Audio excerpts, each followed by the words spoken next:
Για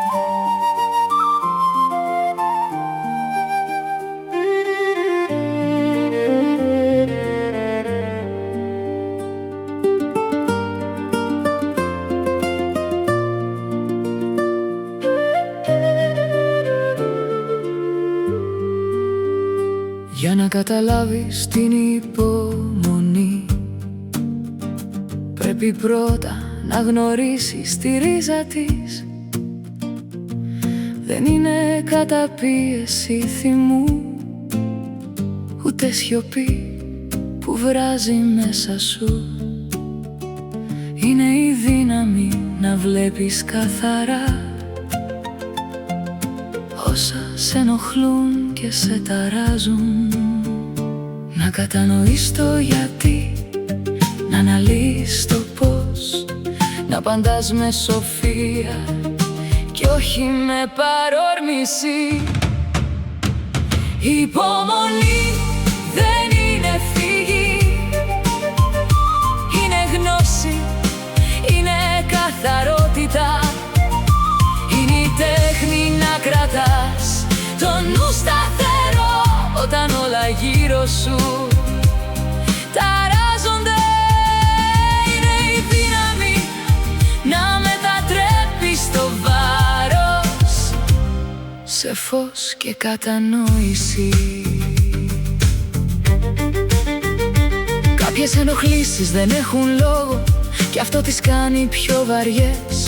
Κάποιες έχουν αιτία, μα δεν ξέρεις πώς να τις χειριστείς.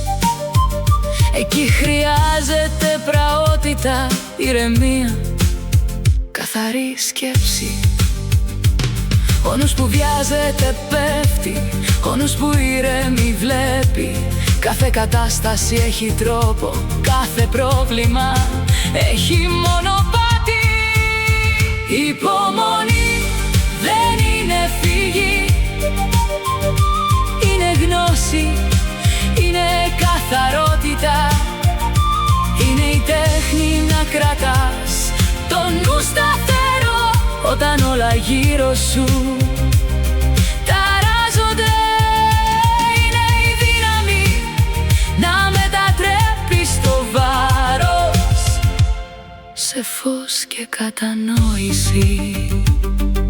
Η ύπαρξη διδάσκει με δοκιμές, όχι για να σε συντρίψει, αλλά για να σε καθαρίσει.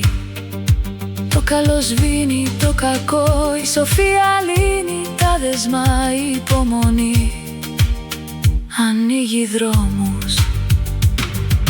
Μάθε, γνώρισε, καλλιέργησε το νου. Η υπομονή είναι το κλειδί της ανόδου. Όποιος τι κατακτά βρίσκει γαλήνη, φως και ελευθερία. Κι έτσι η ψυχή ανεβαίνει προς την αλήθεια της.